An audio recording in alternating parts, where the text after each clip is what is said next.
Joe, clap for your house. Good clap for him. Good love for him. I love clapping. That's kind of why I got into this. Thanks for clapping for me. I like clapping and laughing. That's what this is all about. I love it. And there's two different ways to get people to clap for you in stand-up.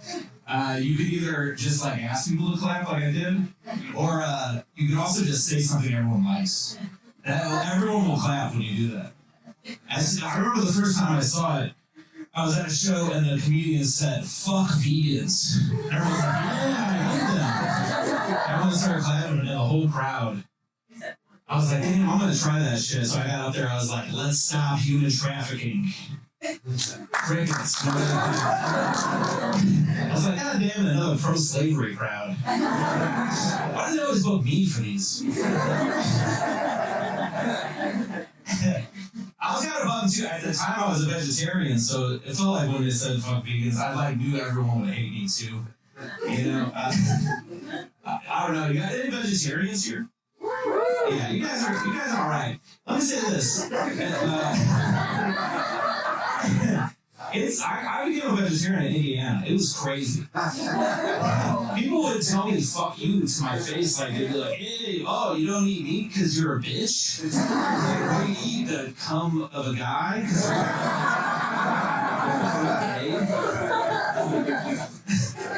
It was awful, and I wouldn't give anyone shit about it. I just thought, I'm just vegetarian. And then I get annoyed in my head because I realize people who eat meat, they don't eat every kind of meat. You know that? Like, do you eat meat, sir? Do you eat horses, cats, and dogs, though? No. You know why, right? Because you're a bitch. You pussy. Why don't you eat the cum of a guy?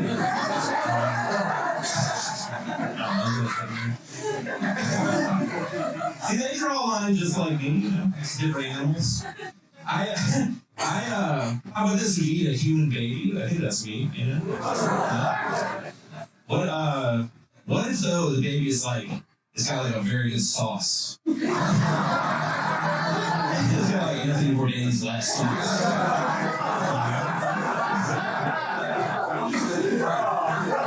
Let me try one more thing. It's your least favorite race.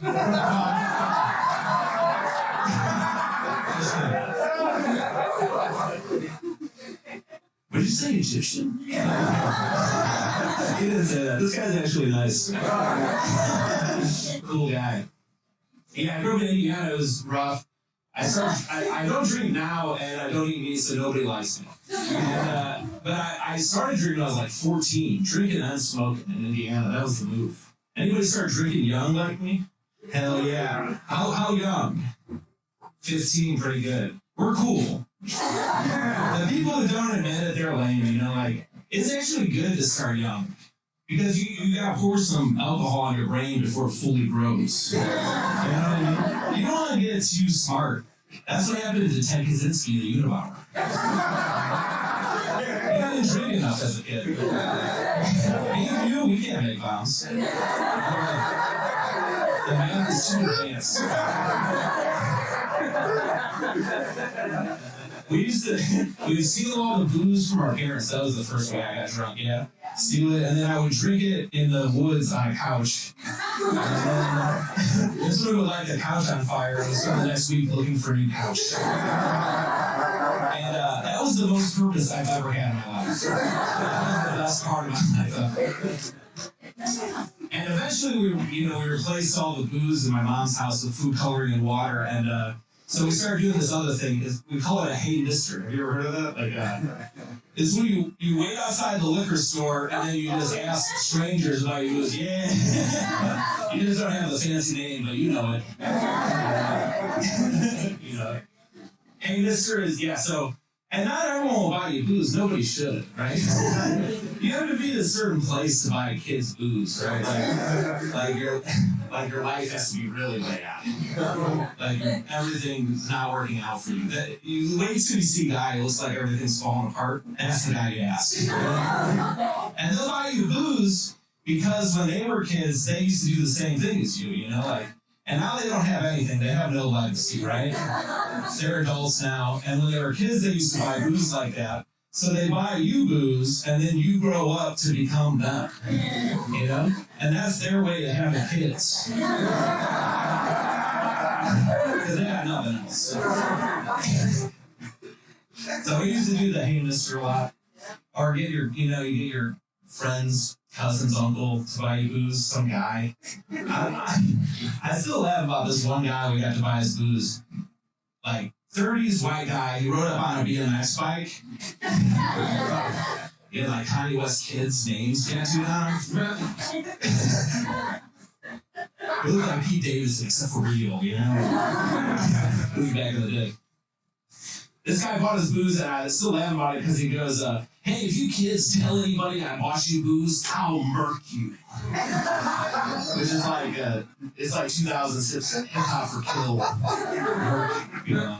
So, but what makes you laugh is imagining that we do tattle on him, and then he has to come back and kill a bunch of 14-year-olds.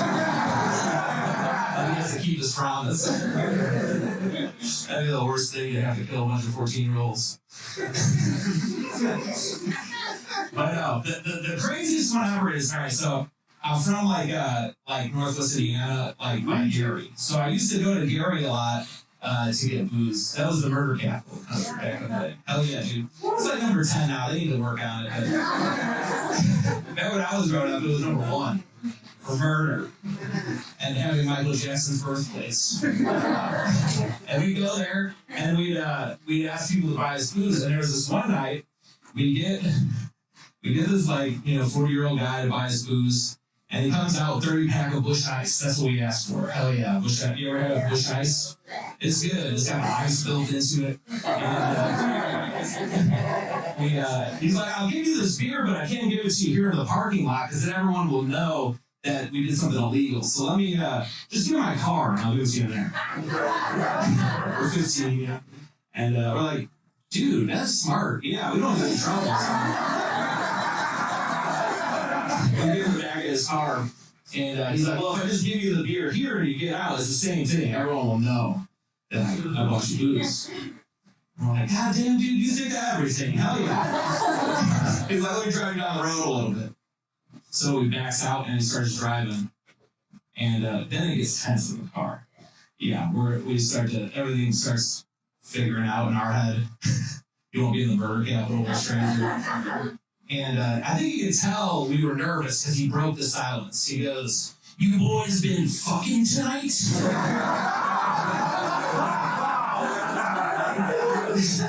And I'm not going to lose my drink for like 30 years. No, sir.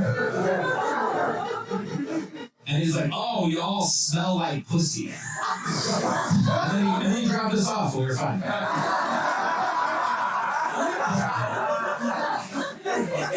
Whoever he picked up next, they're dead for sure. Right? That trial run was so smooth, you know? He's like, now I just gotta find some hot kids and it's going down. Alright, I appreciate you guys very much.